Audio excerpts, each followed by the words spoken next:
A very good evening to you. Thanks for joining us on the Friday edition of the show. I'm Yemi Adebayo. Of course, on the show tonight, we will be talking boxing, also mixed martial arts, two prominent Nigerians, well, two prominent sports stars Nigerians love will be in action in a few days' time. So we'll be talking about all of that as we move on the show tonight. We'll also give you a slice of the English Premier League. We'll listen to some of the managers, what they have to say. As we go on the show, we're also going to talk about female football, take a look at Bielsa Queens and the sojourn that is about to begin on the African continent. And of course, we will also talk about the Nigerian Professional Football League. It will get our attention on the show tonight. We have lined up for you, of course, expert analysts who will look at all of these issues and help us to dissect it as we take you on a trip across the money-spinning world of sports. And when we talk about this cruise that you're about to take tonight, we make brief stops in Saudi Arabia, in the United States. We'll go to England. We'll also touch down in Nigeria to talk about what's going on in the NPFL. How about all of the things, the news making the rounds about the NPFL changing the format to 24, of course. That has been rubbished, that it's not going to happen. But of course, at some point, the rumors were spreading like wildfire. We'll take a look at that even as we move on the show. And day 3 of the English Premier League also will get us talking. So that's the outlook of the show tonight. All right. As you know, I don't do this alone. I'm always with my partner, Austin Okon-Akpan, who will be joining any moment as we're trying to get things set up for you, as we try to make you enjoy what is going to be a feast of boxing tomorrow in Saudi Arabia. And of course, Kamaru Usman also in action. Let's start the ball rolling by showing to you some of the things that have been happening as we move closer, edge closer, inch closer to that bout that has been tagged Rage on the Red Sea. Some have called it a battle for redemption. That's for Anthony Joshua. But of course, this fight has been tagged the Rage on the Red Sea. Is going to take place in Saudi Arabia. Saudi Arabia also was the place that Anthony Joshua, the other time when he lost his belt, the first time was able to regain that from Mandy Ruiz. Is it going to be second time lucky? We'll see what happens when that begins. So we'll try to show you pictures just to let you know how the two boxers are preparing. Alexander Usyk, the champion now, currently holding 4 belts, and the man who is the challenger now, former champion Anthony Joshua, who's looking really ready for this bout. So that's the picture on your screen. Just to let you know that, of course, Anthony Joshua comes into this fight, of course, with... we're going to see pictures from the stare down. Of course, that's right there on your screen. He entered into the first meeting at 240 pounds, and he has also built on his previous height as he came in 17 stone, 6 pounds, 8 ounces. He's looking better, he's looking sharper, and he's told everybody that he will be very aggressive. All right, so that's it. That sets the tone for what we're going to talk about on the show tonight. My partner, Austin Okon-Akpan, is ready now, and of course, I'll get to him in a bit because he's trying to get set as we move on the show. All right, so pictures on your screen telling you what to expect, that big bout that will happen. A lot of people have been talking about this fight, and let's get ahead of ourselves. Let's see the tail of the tape. Of course, a comparison of both fighters, what they've been able to do, what they've been able to achieve in recent times. And of course, you're going to see it on your screen, and it has popped up on your screen. There you have it. You have the records of both fighters. Anthony Joshua on one side, Alexander Usyk On the other, their wins, their losses, right there on your screen. You have 24 wins for Joshua, 2 losses. Of the 24 wins, 22 came via knockout. That must be said. For Usyk, 19 bouts, no losses. But we must say some of these bouts were at cruiserweight. We must factor that in. And of course, of those victories, 13 came via knockout. Before the bout against Joshua, he had only 2 fights at heavyweight. This other, so he makes it 3. The next fight makes it 4 at heavyweight. Most of his other bouts were at cruiserweight. So you look at the height, 6 inches 6, Anthony Joshua, and of course, that's why a lot of people are saying he has an advantage. He's taller in terms of weight. He has more weight, and so that could be an advantage when you're landing punches. You look at the reach, that also counts in favor of Anthony Joshua. And when you look at the age, Usyk is 35, Joshua is 32. That should count definitely for something. You expect the younger guy to be faster, the younger guy to be more adventurous, the younger guy to be the one to take some of the risk. And you know, for Anthony Joshua, is seeking redemption, and he has to take a risk in this one.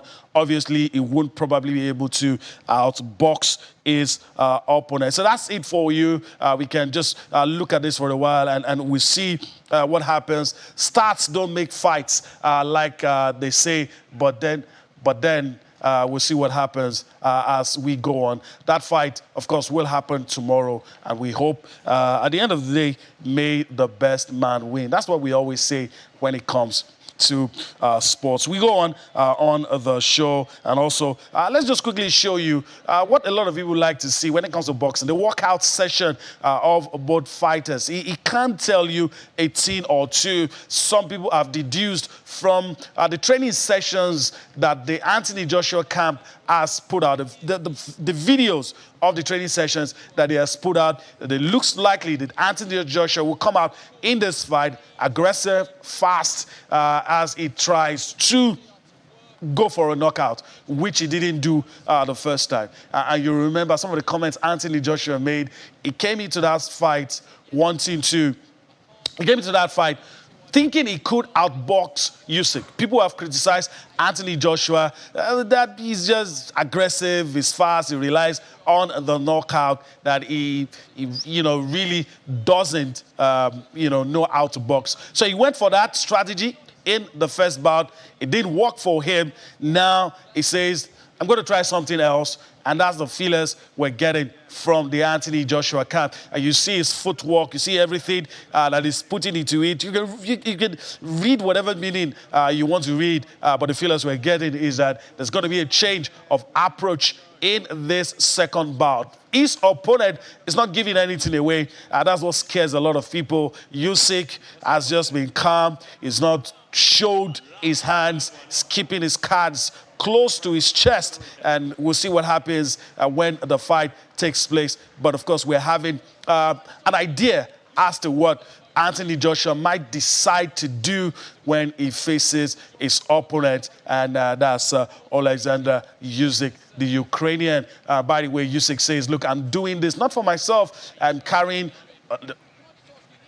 the whole of Ukraine all on my shoulder. Whether that will inspire him to go all the way and defeat Anthony Joshua, we'll see in that one. But this has the makings of an interesting fight. Is it going to be redemption for Anthony Joshua?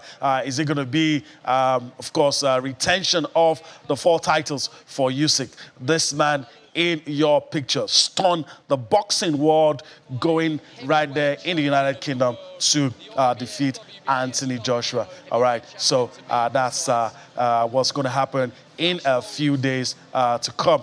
All right, so let's move on the show. We're going to get other perspectives as we move on. Let me just quickly introduce my guest in the Lagos studio as we wait for the other guys to join in this conversation. Let's see if we can do that quickly. Chikwendu joins me as we take this trip together. Ikena, greetings to you. thanks for finding out time to be with us on the show tonight. What a night. A night where we're going to leave football aside, talk boxing, talk mixed martial arts. Once again, I want to thank you for your time on the show. It's been a long time. I'm back, and what a day to make my return. Joshua versus Usyk. We've been waiting it for months. We've been waiting it for almost over half a year. So tomorrow, they are going out there. And from our end, from the Nigerian perspective, I think we are all rooting for Anthony Joshua. So let's see how, because it's not easy for a champion to lose his belts, to lose his titles unexpectedly, because nobody expected him to lose to Usyk. So what we're expecting was he defeats Usyk, then the fight against Tyson Fury will be arranged. But right now he's been occupied 2 fights, which wasn't really on the cards, because everybody expected him to be a walkover, or even if to beat him. Good that you brought that up. Let's get ahead of ourselves. Okay. If he wins this fight, talking about Anthony Joshua, it's going to be in an exalted company. Yeah. Only 2 people have been able to become 3-time world heavyweight champions, Muhammad Ali, Lennox Lewis. Looking at the stats on the screen, stats won't go into the boxing ring and fight anyway, but looking at the stats, do you think it's possible for Anthony Joshua to get that done? Yeah, it's very, very possible. Okay. And what he has done is that he has let his training do the talking. Yeah. He hasn't been talking much, he hasn't been saying much. In fact, I think one of the things he said, was it yesterday or the day before yesterday, that even if he wins the title, it doesn't mean too much to him. But I think he has allowed his training, he has allowed his program to do the talking. Less press, less focus. He's focused more on the battle, on getting back his title. So I think he has all that he needs to win this title to win back his titles tomorrow. So I'm rooting for him 100%. Not just because he's from our part of the world, but I think he has done well, and more so, boxing needs him. Boxing needs this glamour. Boxing needs the kind of this thing he brings to the table, the money he brings to the table, and especially boxing needs that Tyson Fury and Anthony Joshua. They owe us that. All right, let's talk about the other guy. The other guy that most of us are not really talking about, Usyk. I mean, what can we say about him? He hasn't given too much away.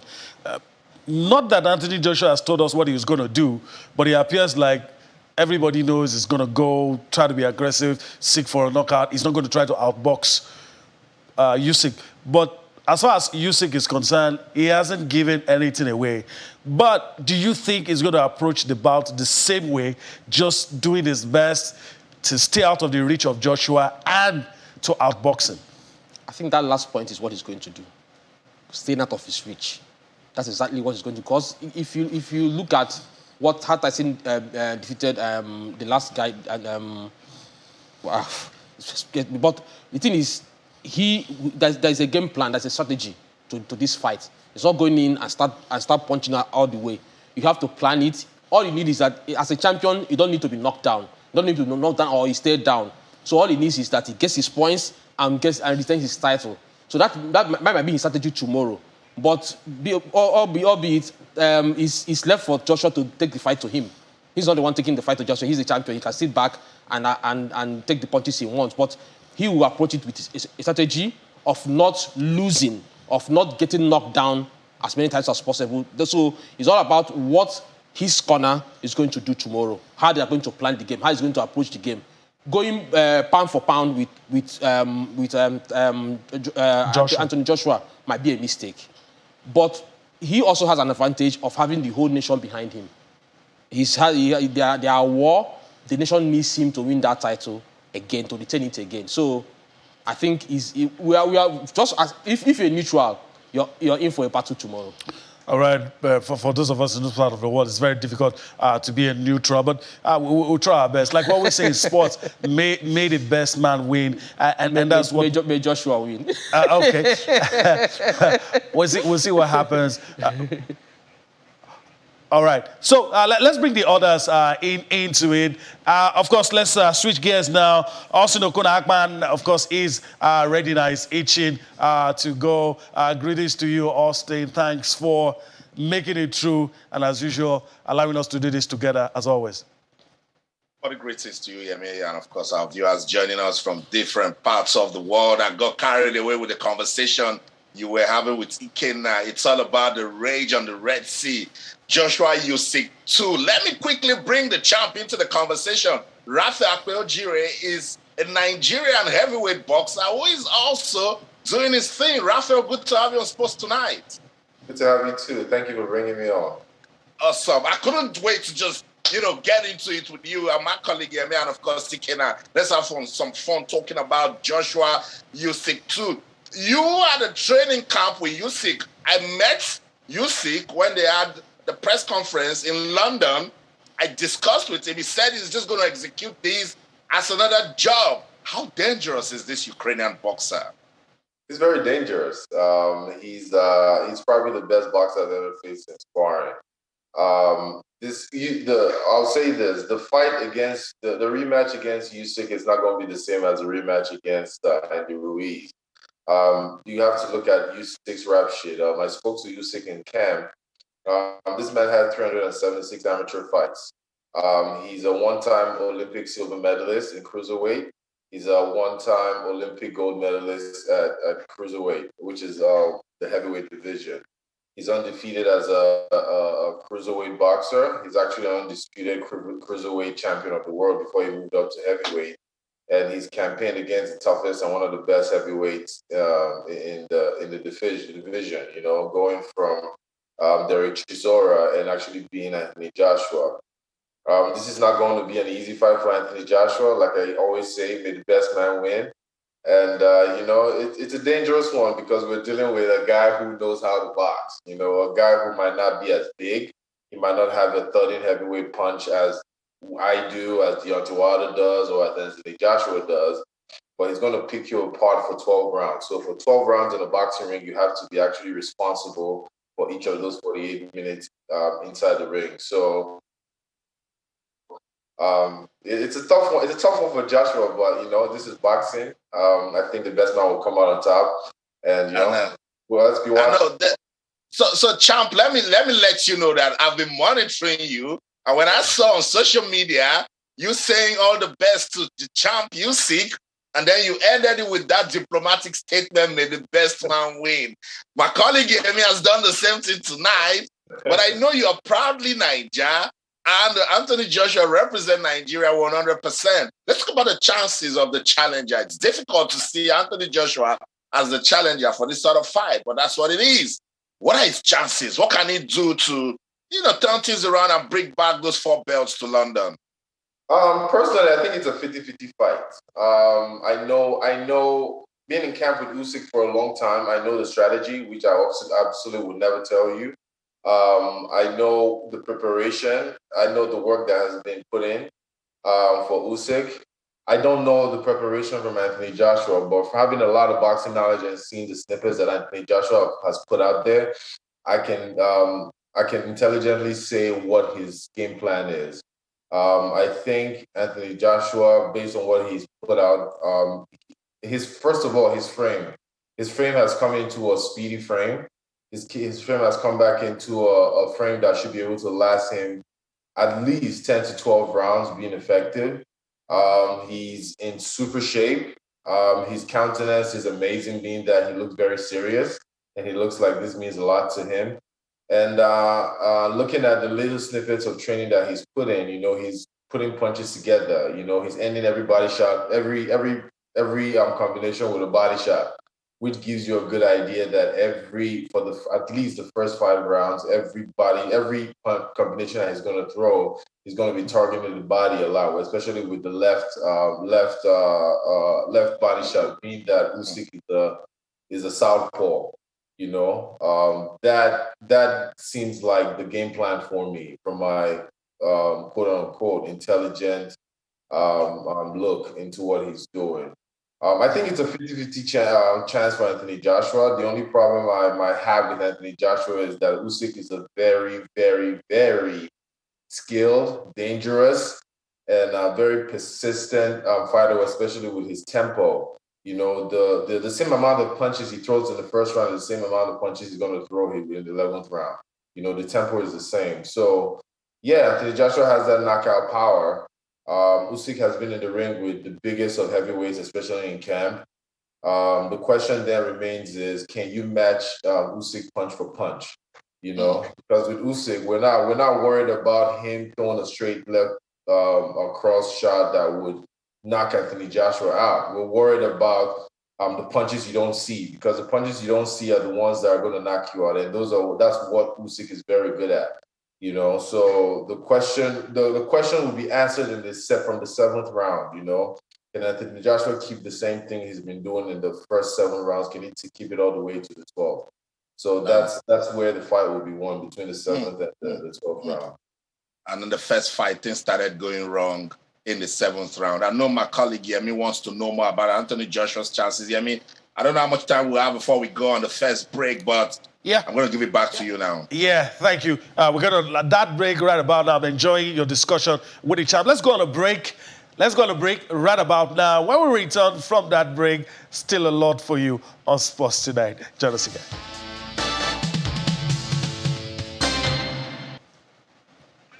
All right, welcome back. We're still in the heart of things, talking about I almost said Tyson Fury, Anthony Joshua and Alexander Usyk, part 2, the second installment. Of course, we're having a lively conversation in the studio, and of course, Austin Akpan and the champ talking. Let me just quickly, before I take it back to Austin, let me get your thoughts.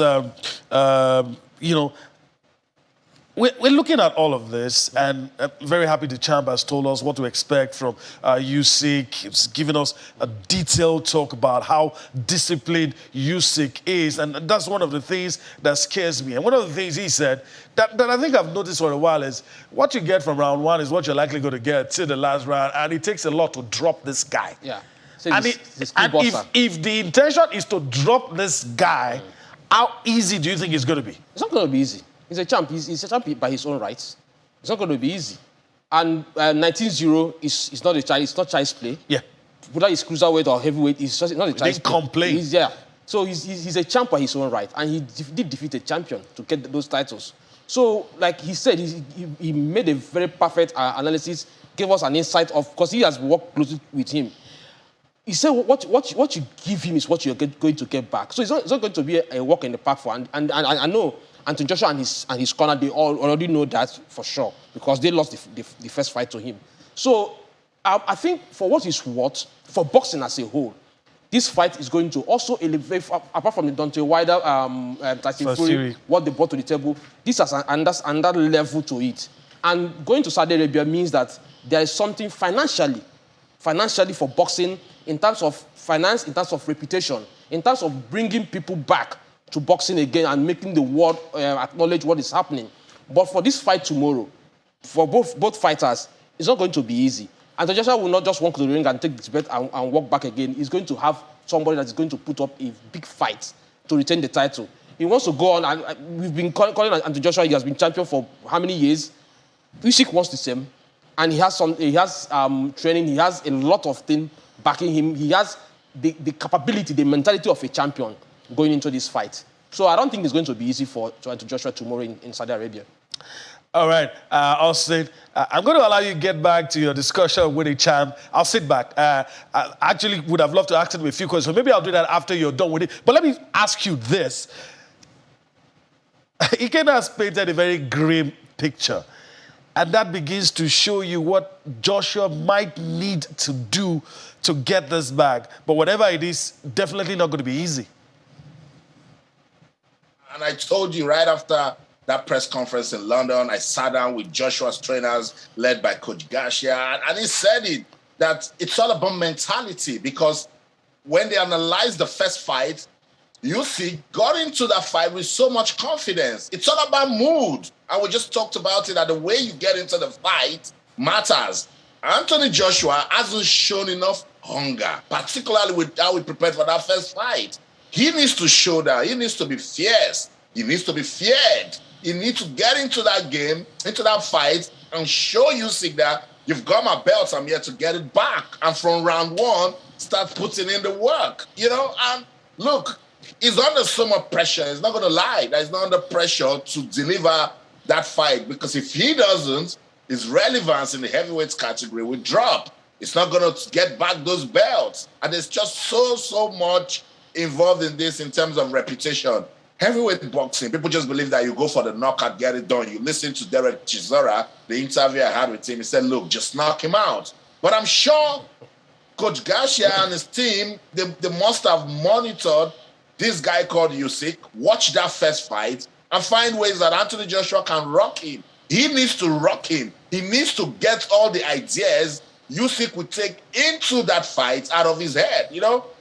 And he must start doing it as early as round 1 and 2 so that Usyk can start, trying to get his balance. If he allows this guy to think, because he's a proper boxer, because he's someone who now knows how to rock Anthony Joshua, then it's going to be very difficult for Anthony Joshua. But in answering your question, yes, he knows, Anthony Joshua knows it's going to be difficult. He said it at a press conference in London that fighting the Southpaw guys are very, very difficult. And for him that has lost to 2 smaller men, that's more worry. So he needs to find a way to come back. He did it against Andy Ruiz. He's confident he can do it against Usyk. He knows that he has the quality, and he says he'd love to be the heavyweight champion of the world for the 3rd time. Let me take you back to Rafael Akpeojiri. He's an heavyweight boxer. He's in Miami. Rafael, I've spoken to a lot of boxers from Carl Froch to Derek Chisora, and everybody says Anthony Joshua must knock out Usyk. In heavyweight boxing, is that all that matters? Just knock out the opponent? Well, that's a very, very not just realistic but impossible task. I liken Alexander Usyk to chasing a rat. Yeah, you can kill a rat, but you actually have to chase the rat. And when you chase the rat for an hour, you might not have the strength to kill the rat. That's the kind of guy Alexander Usyk is. The only problem is that this rat is punching back, and he's punching back. It's not just running, but he's actually punching you back. So you have to actually be careful with how you want to chase this rat. I have a problem with what you said, saying that Anthony Joshua did not go with the right mentality. I solely disagree with that, because if you ask every single heavyweight boxer in the world before the first Usyk fight, how would you have approached Usyk? They would have absolutely told you that they would have fought Usyk the same way Anthony Joshua fought Usyk. But we're speaking this way because it's in hindsight. Everybody can be a coach of the past. Everybody can coach a fight that already happened. If you had asked me how I would fight Usyk, I would have said the same thing. I would try to match him punch for punch. Usyk is a very difficult guy to fight because it's very true. In the first couple of rounds, you get all the punches you want. You get all the punches out. But don't forget, boxing is a 48-minute contest. We're going for 12 rounds here. It's not a sprint. It's not a one-punch knockout fest. It's a marathon. Usyk is still a heavyweight, which means that he can take all the punches that you can give. You might knock him down. He might get up. Nobody knows. But he's the kind of boxer that one punch is not going to knock him out. Number 2, he's a better condition than you are. Number 3, he is faster than you are. And number 4, he has better footwork than you are. The only problem is that he's a smaller man than Anthony Joshua. So Anthony Joshua actually has the length on him. Now, Anthony Joshua's disadvantage is that he's taller, which means that, for him to go attack Usyk's body, he either has to lean forward or he has to go down in the squat, kind of technically. The problem when you do that is that your legs get tired. So you might actually have to get that shot right, or if you miss it, that's how that keeps sapping away from me. So those are the things with boxing that we actually look at, So Anthony Joshua's chances are 50-50 in my opinion, but 50-50 leaning on the Usyk side. 50-50 because I lean on the Usyk side because to find guys to spar that look like Usyk is very hard. I believe Joshua was in camp with Dempsey McKean, who's a 6'6" southpaw, and another guy, Thompson. He's actually an amateur. He's pretty good, but those guys are not on Usyk's level. Those guys I don't believe are giving Joshua any problems in training camp. In comparison to Usyk, who got the heaviest of the heavy sparring partners. He got Martin Bakole from Congo. He got Jared Washington. He got me. He got Alexander from Ukraine. He got another guy, Nur Sultan, the heaviest of the tallest of the big boys. So I can tell you that Usyk is ready for every possible scenario that Anthony Joshua can give him. But I can't tell you that Anthony Joshua is ready for every scenario because owing just from the fact that, the sparring partners he has, no one is really on Usyk's level or Usyk's skill level because there are not a lot of unorthodox or southpaw heavyweight boxers out there that can mirror or actually come close to what Usyk does. So it's going to be a tough fight for Anthony Joshua. It's going to lean on him better because he has the length, he has the height, he has the size advantage. But that size advantage can be a detriment to him in the later rounds. You know, he has to try to in the later rounds. He's going to have to try to match Usyk punch for punch, which is veteran. It's a very hard task, but it's not an impossible task. But you know, like I keep saying, may the best man win. You know, the best. No, when you bring that to me, I just want to throw it right back at you. You know, and knowing that you were in camp with Usyk, I must have told Anthony Joshua's camp to call you. You know, maybe you tell us one or two things. Yeah, I'll let our producer bring up the tail of the tape again. Yeah, I mean, we'll just analyze that one more time before we let the champ go. You've mentioned some of the things that can act as advantage for Anthony Joshua, which can also work against him. And Usyk, we know, straight up, is very dangerous. And, you know, looking at them doing this tear down, you could tell we've got a fight on our hands.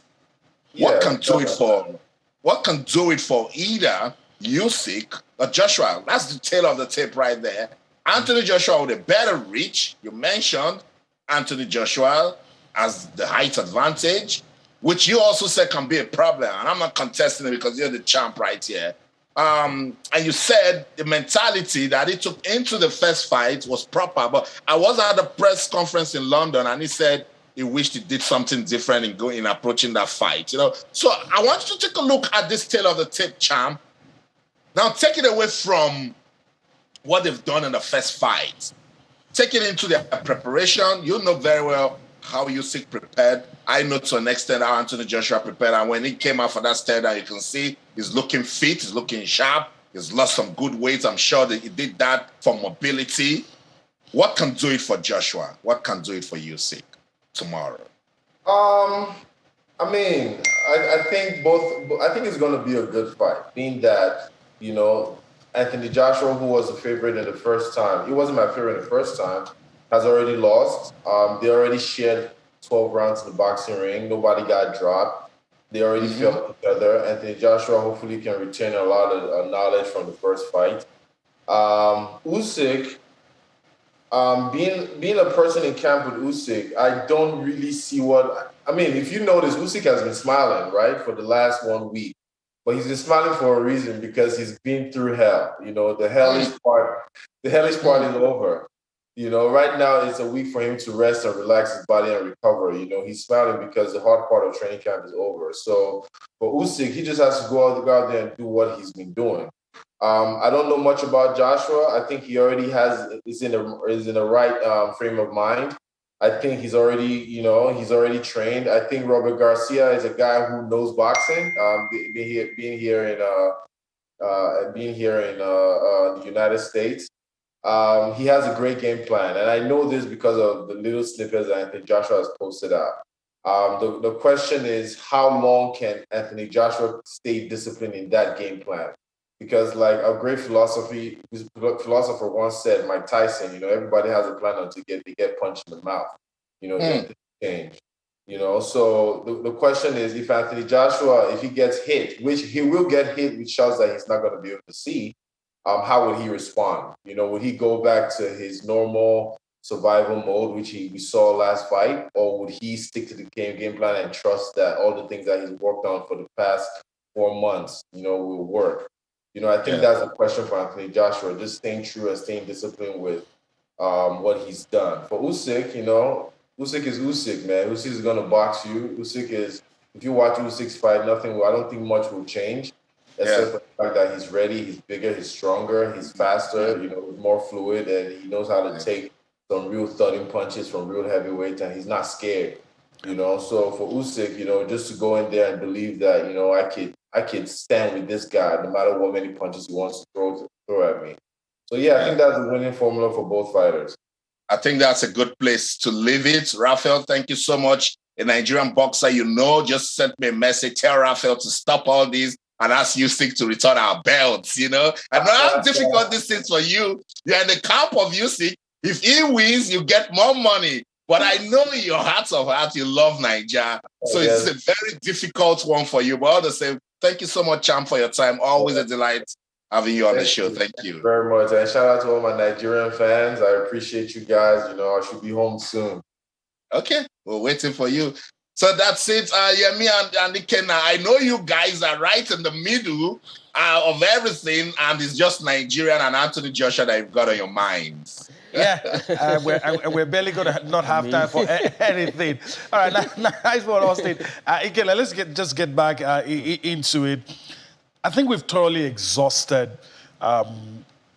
all the angles to it. I don't know if you have anything left, because I want us to also get to talk about Kamaru Usman. But I don't know, think it through. Do you have anything? One of the questions I've asked people, and I just want you to do this in 30 seconds, one of the questions, and we're going to get Austin back very soon.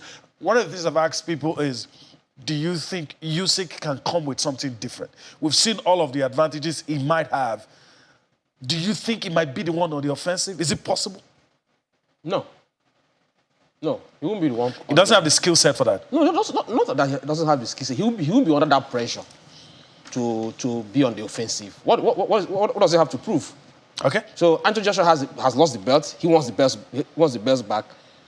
Like the champ said, he has a skill set. He has the mentality of a champion already. And coming from cruiserweight to heavyweight and get those belts, it's not easy. It's not easy to do. You know, I'll resist the temptation to continue. Guys, let's move on the show. Let's talk about mixed martial arts. And, of course, let's talk about Kamaru Usman. He will be up against Leon Edwards. That's our next port of call.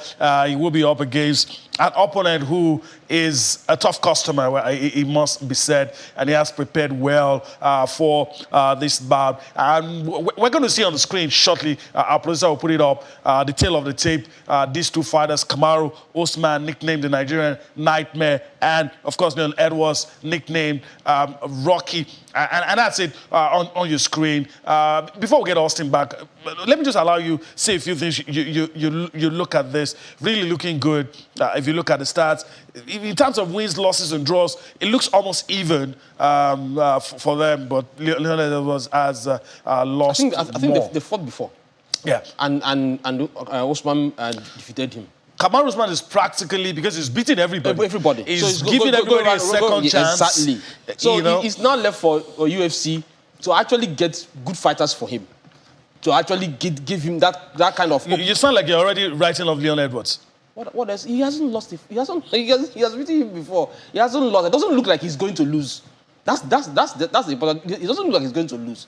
He's prepared. He's mentally, psychologically, he's prepared for this fight. So the UFC needs at least to bring more people or a better position. Let me not go too much. I think he's going to go home. He's going to win the fight. All right, Ikenna is already predicting without looking at the stats. Let's look at, for both fighters, the most recent fights. Mm-hmm. Like you said, he's giving some of them a second bite, a second chance at him. He fought Kobe Covington, he fought Jorge Masvidal, made a lot of noise. That was one I was scared very about. Very easy. I was really scared. Yes. I must say. I fought Bonds, Masvidal. In fact, if you look at, I'm very sure we're going to see it shortly. If you even look at the last few fights, he fought against guys that he has fought with before. I mean, the Covington fight, I was wondering, why did you have to fight this guy? You beat him, you broke his jaw.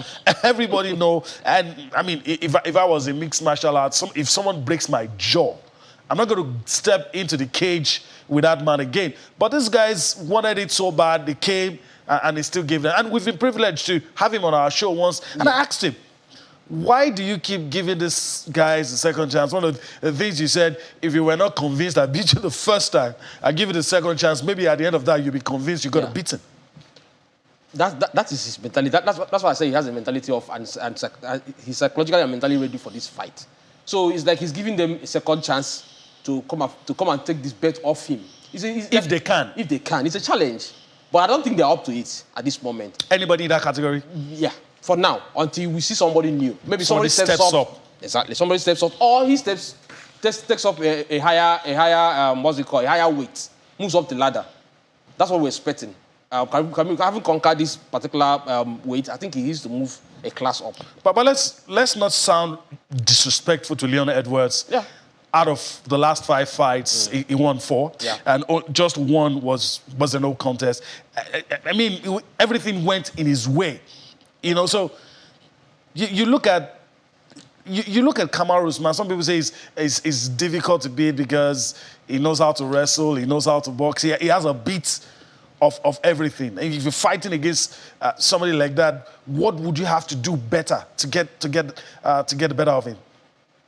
I think you have to see his weak points. Look for it. Look for it. See his weak points, and of course, every athlete, every fighter has a weak point. So you have to look out for it. But it is giving you the opportunity to see it. That's the problem. Yeah, you might not. You might not. So he's always prepared, and he has that confidence going into the ring. He doesn't have that belief that he will be able to lose, especially with this category of fighters all around him. So going into the field, going into the octagon. So he has that mentality of not losing this fight, not to even if he's going to lose, not to these guys that has already beaten before. So now you the opponent. The only thing you have to do is to find out. He must have a weak point. So what are those weak points? Have you been able to study all his fights in the previous time? So if he asks me, when two guys are in the ring, you can't just call the fight anyhow. But then, as he stands right now, I think he has more advantage over his opponent. All right, Austin is back with a lot of smiles. Kamaru Usman is the guy we're talking about, up against Leon Edwards. Ikena said the UFC should sit down, have a meeting, look for a worthy opponent, because these guys look like they're not cutting it right now. But let's not disrespect Leon Edwards. He's won all his fights, looks in good shape. Looks like he'll be able to give the Nigerian Nightmare a run for his money. I don't know if you have any other thoughts. Definitely. I mean, and if you look at Edwards, and I think he's got 9 fights going unbeaten, and his last fight against Nate Diaz was a whole lot of confirmation because Diaz was the fan favorite, and he went on to win that one, over 5 rounds. So he's a worthy challenger for Kamaru Usman. But I think what we are loving about the Nigerian Nightmare is the way he's taking out everyone. In 2019, when he defeated Leon Edwards, he was on a 19-fight winning streak. And since that time, he has gone on to defend his title 5 times. 2 against Colby Covington, 2 against Oge Masvidal, and 1 against Gilbert Burns. That's the champ right there. You can't bet against this sort of fighter in Kamaru Usman. And when we show the tail of the tape, you saw his stance. Switch. He can switch it on whenever he wants. It makes it difficult for his opponents to actually read him. We saw it when he knocked out Oge Masvidal. Yeah. Masvidal was coming for an attack and got attacked. He countered it and finished him off. That's how good Kamaru Usman is. And I remember you mentioned when we spoke to him on the show, he said, if I beat you once, I need to beat you again to get a confirmation, And it's just something about this guy's level of professionalism, the passion he's got for the sport. He loves winning, and he's chasing breaking the records, and even wants to go as far as even getting Canelo into the ring. So this is always even thinking beyond the UFC. I don't think he's got anything to prove. It would be very stupid of anyone to, put money on Edwards against Kamaru Usman. But we've seen that in our world of sports, impossible is nothing. But if you go by the books, if you go by the records, if you go by the welterweight division that this guy is a god with a little G over, then Edwards doesn't have a chance here, All right. Those in Edwards camp will not like what you're saying, but well.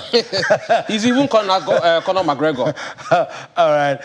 We'll see what happens. I think we're done with combat sports on the show tonight. Let's see if we can reserve the little time we have left for a bit of Nigerian football. Let me just yield the floor to you quickly. Let's talk about, you heard it, the rumors spread like wildfire. There's going to be a 24-team format for the Nigerian Professional Football League, and quickly, that was snuffed out. And, I mean, what's your take about that? And thank God Davison Owumi was quick to say, look, all of that can happen. And even if that was going to happen, the people that would decide to make that decision have not done so.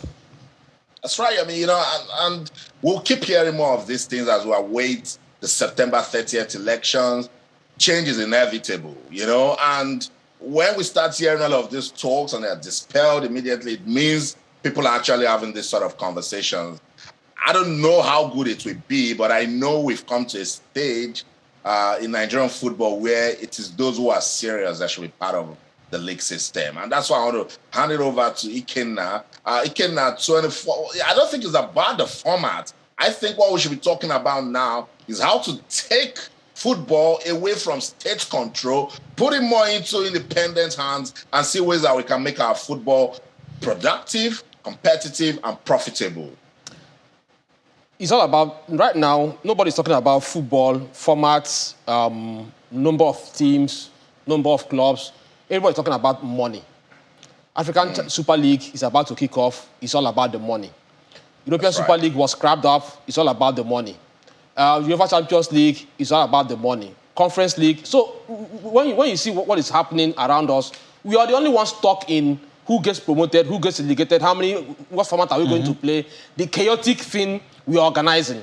But how are we going to, like you said, it's the people that are serious that should run our football. We should be in line with what is happening around the world. Everybody is talking about football is huge business. What is going to happen in Qatar is going to blow everybody's mind away. What we need is, how are we going to turn the potential we have, the talent we have? We have the numbers, 200 million people, football-loving people in Nigeria. How are we going to turn that into massive markets? How are we going to turn that into massive money? We are still looking for people to buy into our local league. We are still looking for people to buy into our local football. How are we going to bring people in, marketing-wise, to make sure that we harness the potential we have in the Nigerian football? So this one we're talking about, 24th league format, is going to be very chaotic. We've not even controlled the 20 we have. So 24 is going to be very chaotic. So what we're going to do is, let's elect somebody that is going to at least come down. Let's forget the Super League for now. Let's make sure that what we have on ground, as in local league, is worth watching, is worth marketing.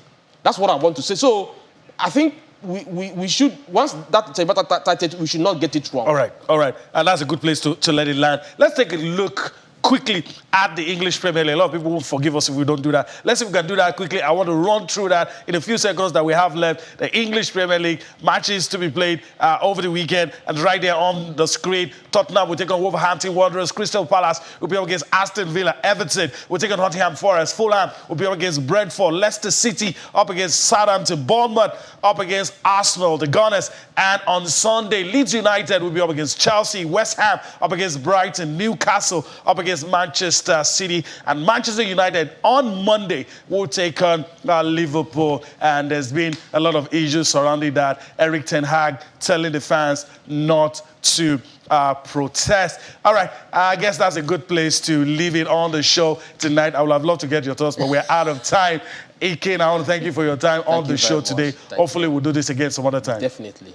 All right, that's the show today. We do hope that you've enjoyed everything we've been able to bring to you tonight. We'll do this again next week. I'm Yemi Adebayo. Bye-bye now.